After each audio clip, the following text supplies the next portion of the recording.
Hello, salam, sawubona. Welcome to Africa Beyond Borders. I'm your host, Saraya Mentor. On this show, we get to chat to amazing Africans who've traveled beyond their home country. It is all about celebrating culture and identity. See, I can't even breathe, guys, because I'm taking in who's with me today.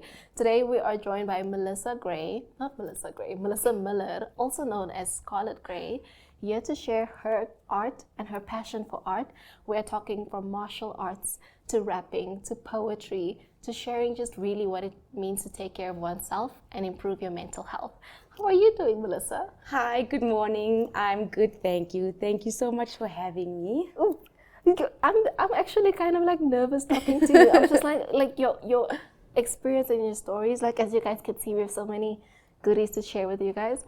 I'm just excited to dwell in your journey across this Africa with you. Thank you for joining us today. Oh, it's a blessing. I really praise the Lord for this moment.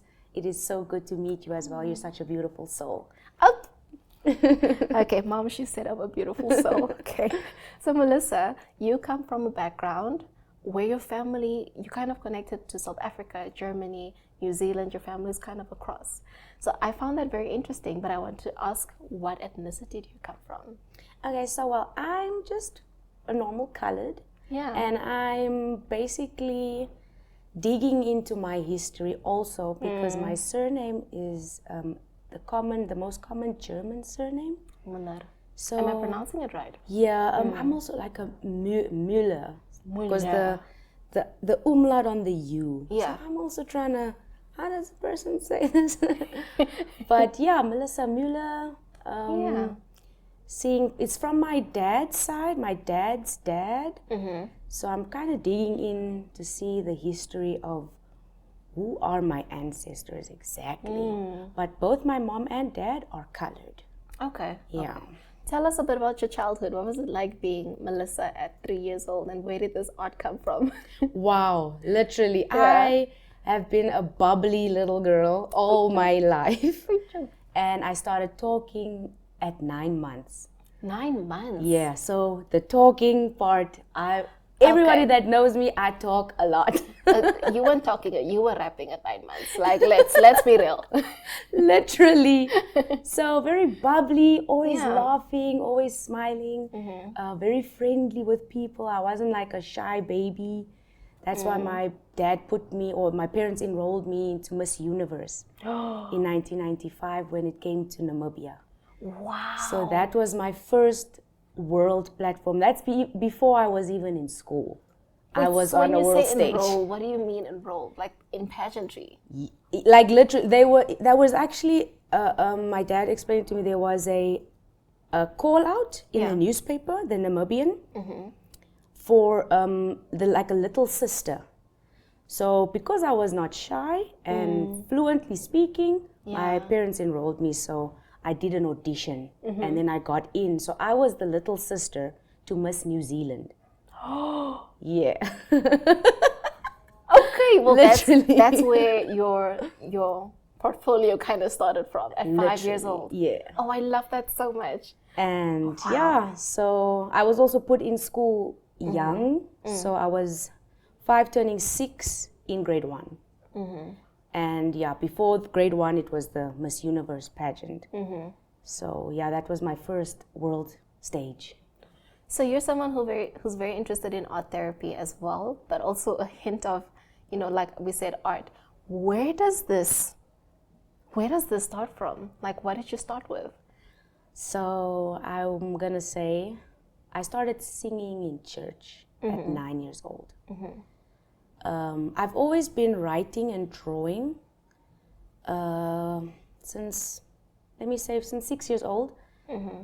Poetry, because I'm thinking a lot. Since a child, I'll always remember like thinking and wondering about things beyond me. And yeah, I would say the rap turned, because I'm writing poetry, a lot of poetry. Yes. As I got older, my music tastes are changing, evolving, growing, etc. So I realized that I could rap when I was writing a poetry of quite a deep story. It was my first love situation that my parents didn't want us to be together. So it was like this deep Romeo Juliet situation.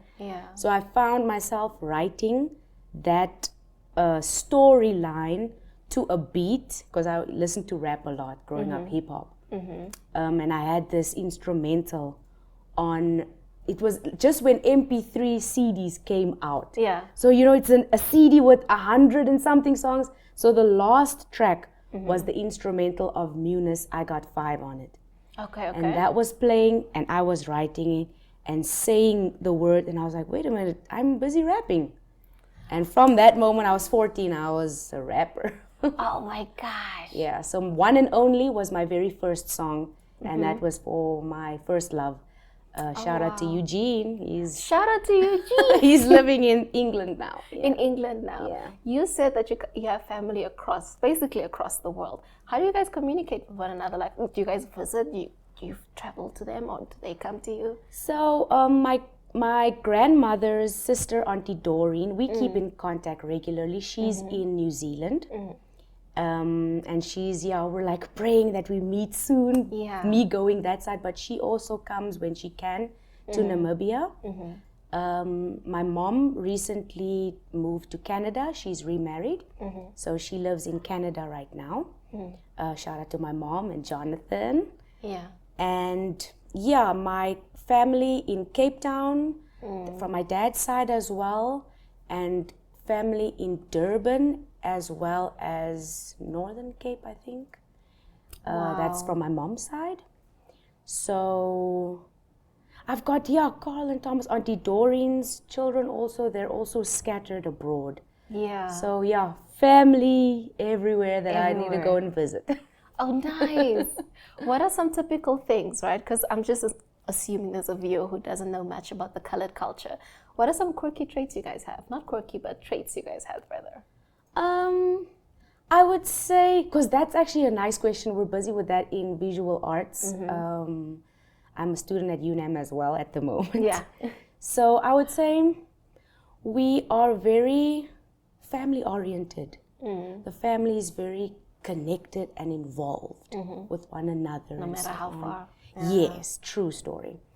I would say also in my family, we are also very religious, spiritual, Christ oriented.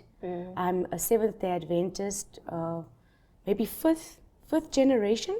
I would say as well. We love food as well, the curries and the braais. Love a good curry. You know? What's your favorite? I would say, there's quite a few. So I like baboti. Baboti is quite nice. The butter chicken also. I know my Uncle Anas, he makes a decent baboti and akni. There's quite a few. My grandmother from my mom's side, rest in peace, Oma Sally, she used to make rusks, also a beautiful rusk. I do know in our colored culture, it's a milk, fermented milk, a sour milk called macho. Oh, okay. That's also a drink you guys have. I think Nama, I'm also Nama, so I think we have the same thing. I heard about that because I have a Nama friend in my class as well, and she's like, macho, she's familiar. I was like, oh, so we're quite connected in that way. As a kid, my cousins and I, Mornay and Gaynor, we did not like macho. It's an acquired taste. The older you get. So I want to try it now as I'm more matured and etc. right now. I must actually ask my auntie Dina. We call her Nana. Her name is Sally actually, Hendrina Sally, named after my grandmother. So I must ask Nana to make some macho so I can try it. You know that aunt in the family that just can keep food, like the food recipes? I actually need to do that this December, write down everything they know, because things like macho, I don't know how to do that, and there's just that one auntie that knows how to do it really well, so I'd love to learn. And that's Nana. In our family, she's the glue of the family, literally. As someone who traveled to Japan, before I get into your home experience, or not your home, your traveling experience, which takes me to my next question. What does home mean to you since after traveling? Wow. That's quite a deep That's a question Let's that go really deeper. hits. Yeah, that's a question that went straight to the heart. I've always had a love-hate relationship with my country. You know, I've always longed to just leave. And the Lord, I've been born again now for 9 years. The Lord kept me here. Yeah. And the longer I'm here and submitting myself to Christ, I'm like, okay, there's something here that maybe I'm running from, that the Lord needs me to see why I'm still in my country, you know? Yeah. And I've also learned a lot in this time since 2012, because my first experience of the world was when I went to study in Cape Town, when I finished school. I was raised very strictly, so it was just school, home, church, home. That was about it. The triangle. Yeah. You know? And finished school, went to study in Cape Town. Didn't have a gap year in anything, so I turned 18 also in Cape Town while studying my first year in college. And I turned 21 also in South Africa. So that's quite deep as well. But then life took a turn and a toll. I came back in 2012. It was quite a deep year for me. My parents divorced, and I had a lot of post-traumatic stress disorder, panic attacks and things like that. So I wasn't also sent back to study to finish, and I was like 1 year away from my psychology degree. Okay. So it was quite a deep turn. And came back to Namibia. 2013 was my first year back home. And I took part my mom provided me with this opportunity, which was like Trusco Star Performer 2013. Okay. Because she knows I'm always doing this art things. And Yeah. so I was like, okay, let me try this. And I enrolled, but I was very shy. So I called my best friend Naomi, and I was like, Naomi, let's do this, let's go sing. Yeah. So I created a band in 2 seconds. Okay. With myself, Naomi, Benny, he lived around the corner from where I stay in Wolfish Bay. His father is a pastor, also senior Benny, he's junior. And Ricardo Lowe, shout out to Lonti, he's in South Africa. He was my bassist, and we needed a drummer because Benny was gonna be the lead guitarist. So Ricardo thought, my cousin. We never met the drummer until the first day of rehearsal, and I was shocked because it was this 13-year-old boy. Yeah. But when he started playing, I was like, wow, this is my drummer. This is my drummer boy. Oh, Geraldo. So we were a band, and I named us Amethyst. Amethyst. The gemstone, the purple one. I was about to ask you, what does amethyst mean? That's a beautiful name. Yeah. And you guys did it. We did it. We got in. It was 4 judges. We got 3 yeses, and Andres was like, I'm not convinced. Yeah. But obviously we just started, so I could understand why. And then I thought, okay, let me also enter, because you could enter individually as well. So I was with the band, and I entered individually as a rapper. And I got 4 yeses. Like, that was like, yes, yes.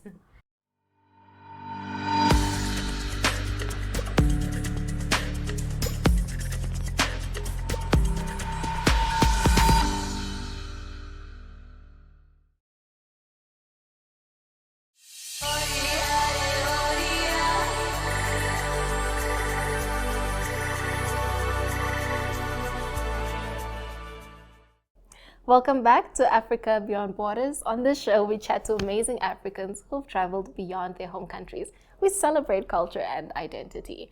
I'm your host, Soraya Mentor, and still with me is Miss Scarlet Gray, here to share her experiences across the world. We're tapping into Japan. This was last year. 2 weeks. Can you talk to me? I love airports. Love it.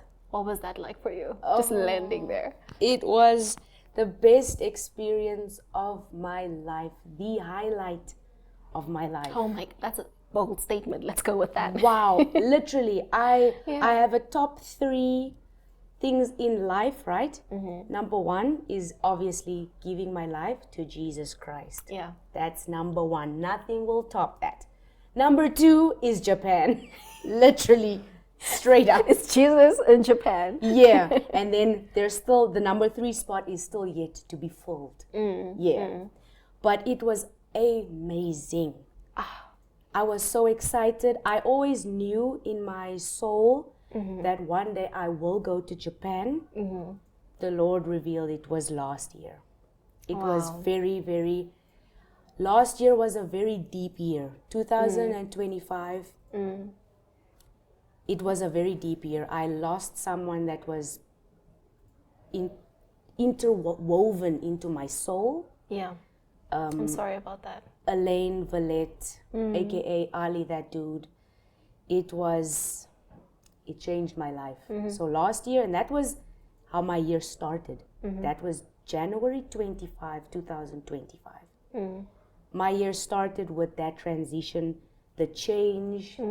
It was deep because I had a dream in 2020. A dream that I held on to that I think now was maybe a vision. Because the way I felt when I woke up, well, I've never had a dream like that in my life. Yeah. And he was in the dream. There was a couple of things happening in the dream. And then 5 years later, I get that news that he's no more. The remembrance of the dream comes through. Towards the end of the year, I go to Japan.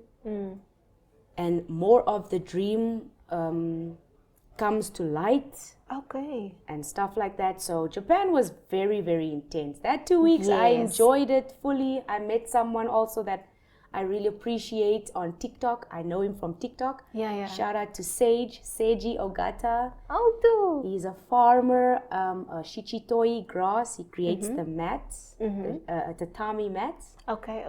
I could go to Oita and see him in the flesh.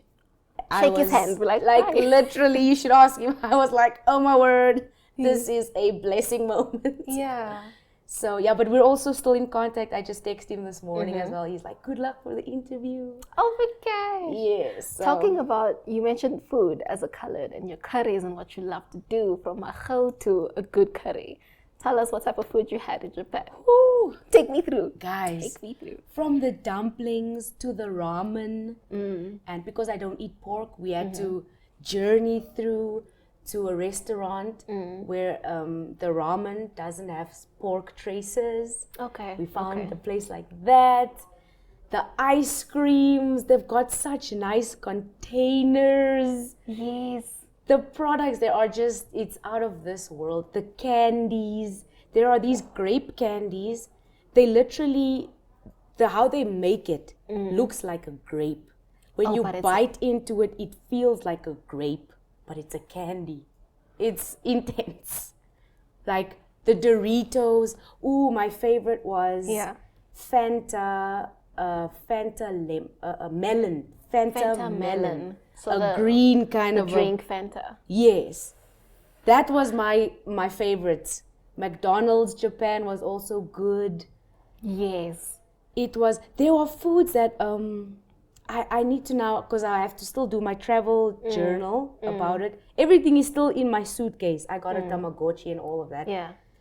So I still need to do my travel journal and things and just go back and sit, because it's been busy.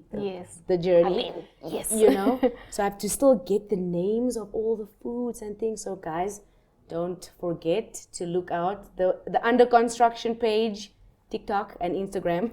It's coming. But there are a few of the things I ate, but I don't know the name now as I'm sitting here. But delicious. I like the radish. They use a lot of radish in their cuisines.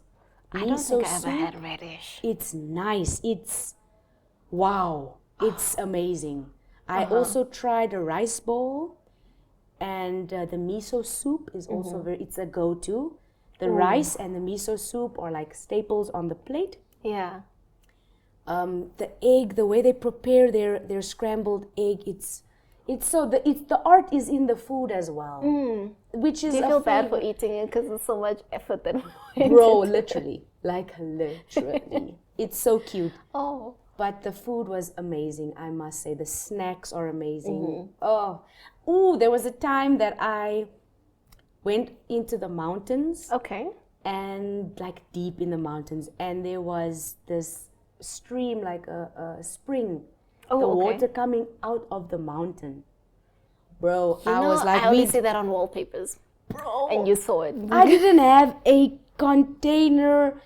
I was scarily in my bag. There was only a plastic bag of things that was the only thing I carried, that plastic bag of water. It was like such a village moment for me. I was like, yes, connecting with my earthly roots. I love that so much. I'm glad you did that. I would have not left to make a way. Bro, I was carrying that plastic bag with water like it was my life. Let's step into the practical side now. As a Namibian going to Japan, what did that process look like? How was the banking for you? How was the passport or the visa process for you? How did you communicate with your family, like in Namibia? Well, it was a moment of rest for my soul, like I mentioned, because Ali's passing was very, very traumatic for me.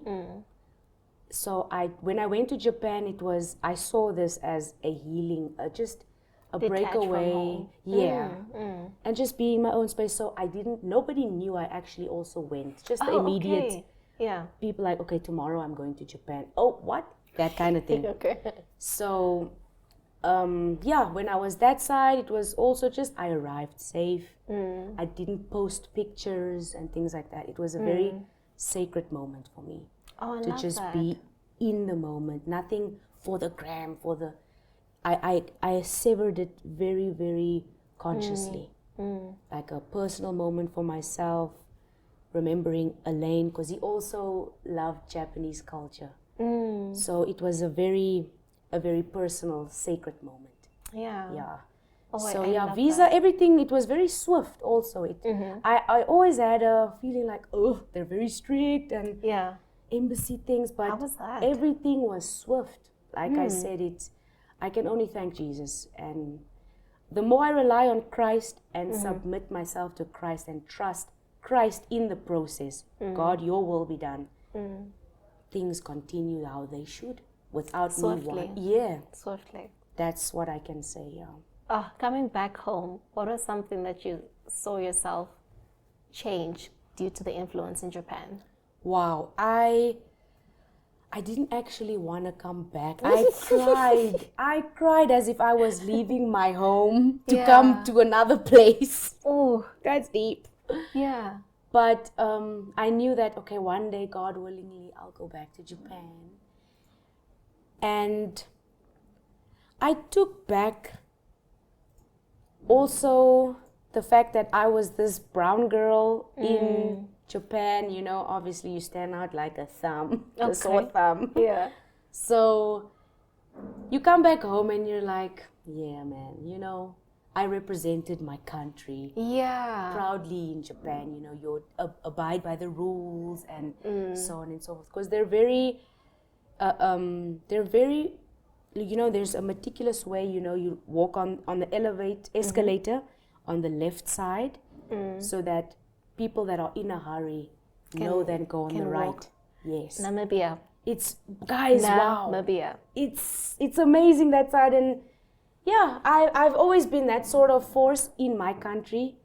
People didn't really, not everybody was accustomed to that. Yes. Because they probably took me up the wrong way.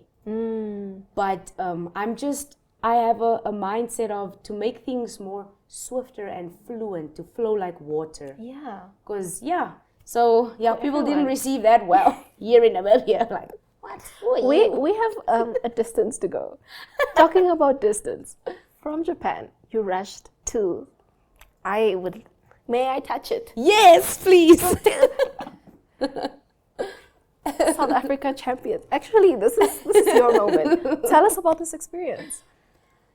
This one, guys, I didn't expect it even. I was in my phone. There was something happening that I had to like tackle. So I was in my phone, so I didn't hear them introduce what it was. The next thing I just heard was my name. And I was like, what? Everybody's clapping. Yeah. And I'm going towards the stage. And as I'm walking to the stage, I'm like, what is this award for? Everybody's just clapping. Congratulations. I'm like, okay. When I got to the stage, I saw overall trophy award. And I was like, what for? South Africa Championships. I didn't expect it because I had some silvers, some golds, etc. This is overall. Yeah. You represented your country. With the flag, I always go with my your huge talent. flag. Yeah. So it was, Congratulations. thank you. I represented my country. This is for all the gruely moments. Yes. Overall trophy award at the South African Championships of Performing Arts. I literally was like, what? I mean, I get it when someone calls your name and you're like, no. You're like looking at the back. Are you guys talking about me? We also have another beautiful award by Talent Namibia, Miss Scarlet Gray. See, I'll let you do the talking. This is the most recent one, guys, and this was in February of this year, 2026. Wow. Diamond Overall Vocal Award. The highlight of this was the fact that I had beautiful children, my loved ones, Valdo, Lelani, Daniel, and Jaden. They were with me on the stage as part of my act. Each one wearing one of my medals. Oh, wow. I'm getting goosebumps even right now. They were with me on the stage while I was performing my single Must Be Nice. And then this was the result. So I'm like, this is them. This is my babies. Congratulations on this, Miss Scarlett. Thank you. I am in awe, and I want to thank you for representing Namibia, for taking the flag of Namibia and representing it across the world. Oops. Thank you so much. Thank you so much. It's the greatness for me. I want to thank you for your time as well. Is there anything, final word you want to share to viewers who just aspire to travel as well? What's one golden rule they need to follow? So, when in Rome, that's, yes. When in Rome, accustom yourself to what's happening in the particular country, and also share a little bit of the knowledge and what we do in our country, but also always respect the boundaries and the rules in the different countries. Enjoy the travel experience. When you're on long flights, make sure that after an hour, you at least walk down the aisle, go to the bathroom, just stretch your legs a little. Because, I was sitting a lot, and then my ankles, my feet got a bit swollen. So movement a lot when there's a lot of flights to be taken. And enjoy the process, roll with Christ always, guys. Jesus is the way, the truth, and the light. And healing through the arts. So stay tuned to how everything is unfolding. As the art therapist in training, I am here for you guys. I am not here for myself and the medals. This is just to bring me through to you guys so that we can heal through the arts and heal our inner child, because that's where the traumas started. Heal our inner child. You guys have heard it from Miss Scarlet Gray herself, Melissa Muller. I want to thank you for joining Africa Beyond Borders. To all our viewers, thank you for joining this week's episode. You can catch us every Monday at 8:30 p.m. on DSTV, channel 285, GoTV, channel 25, and you can stream amazing episodes like these on oneup2.com.